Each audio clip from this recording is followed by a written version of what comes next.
మన గుంతకల్ న్యూస్ ని లైక్ చేయండి, షేర్ చేయండి, సబ్స్క్రైబ్ చేయండి.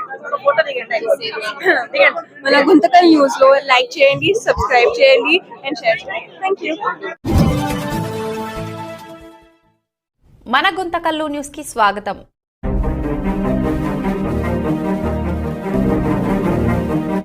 నిన్నటి రోజు యూట్యూబ్ ఛానల్లో ఒక వ్యక్తి అసలు ఆయన ఎవరనేది తెలియదు, ఏదో ఛానల్ పేరు పెట్టుకొని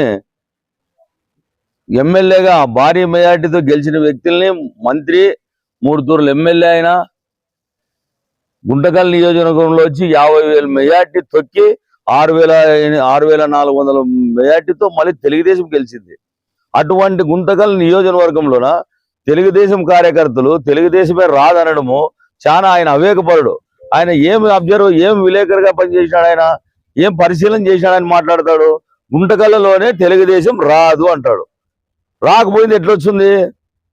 50,000 మెజార్టీ తెక్కి మళ్ళీ 6,000 చిల్లరతో గుంటూరు ఎమ్మెల్యే తెలుగుదేశం గెలిచింది. అట్లా సార్ రానంటాడు.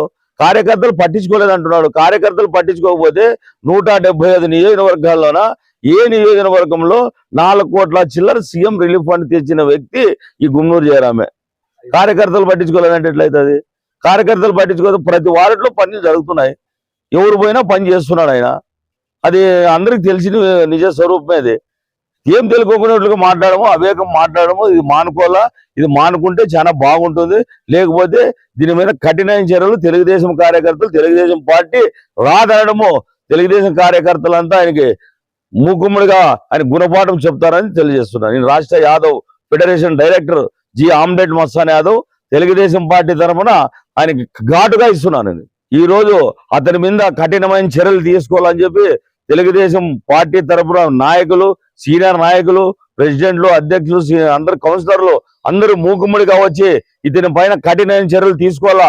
తీసుకోకపోతే మేము అతని మీద మళ్ళీ ధర్నాకైనా కూర్చుంటామని చెప్పి డిఎస్పీ గారికి హెచ్చరించి మెమోరాండం ఇచ్చి తెలుగుదేశం కార్యకర్తలు బయటికి వెళ్ళి వచ్చినాము.